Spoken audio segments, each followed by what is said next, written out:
રામ રામ. શું થયું? એક્સિડન્ટ થઈ ગયો ભાઈ. અરે રે ભગવાન. કેસે પીસ લાઈ ગઈ. પછી દવાખાને લઈ ગયા તા? અરે બાપા લઈ જાવી હતી. 108 ને ફોન કરવો હતો. ડ્રાઈવર ને કીધું તો ડ્રાઈવર ના ફોન માં બેલેન્સ નહીં. તમારી પાસે ફોન નહોતા? પછી મજૂર ને 50 રૂપિયા ગુઈડા અને વળી એક દિન નું રિચાર્જ કરાવ્યું.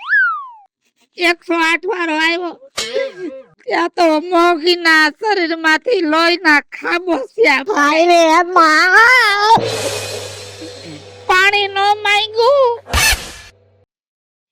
કેમ? જીવ વયો ગયો.